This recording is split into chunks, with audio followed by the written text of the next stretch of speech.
अब बात होगी मौसम की कि बदीन, कंदकोट और टंडू अलाहियार समेत सिंध के मुख्तलिफ शहरों में बारिश से मौसम खुशगवार हो गया है। पंजाब में 21 जुलाई से मानसून के एक और सिलसिले की पेशगोई कर दी गई, जिसके दौरान तेज़ बारिशें मुतवक्किल हैं। कराची में आज से 21 जुलाई तक बारिशों का इम्कान है। सिंध के मुख्तलिफ शहरों में बादल बरस पड़े। बदीन में मूसलाधार बारिश से मौसम खुशगवार हो गया। टंडू अलाहियार में तेज बारिश के बाद सड़कों और नशेबी इलाकों में पानी जमा होने से ट्रैफिक की रवानी मुतासिर हुई।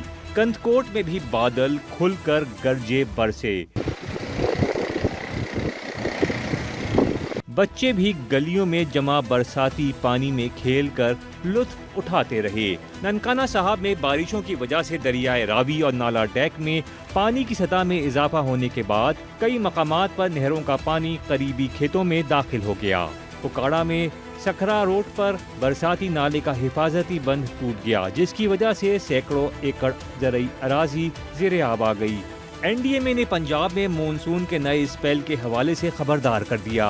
तर्जुमान एनडीएमए डॉक्टर तैयब ने बताया कि 21 जुलाई से 28 जुलाई तक शुमाली व वस्ती पंजाब के अलावा शुमाली व मशरकी बलूचिस्तान में भी तेज बारिशें होंगी। महकमा मौसमियात ने आज से 21 जुलाई के दौरान कराची में भी बारिश का इम्कान जाहिर किया।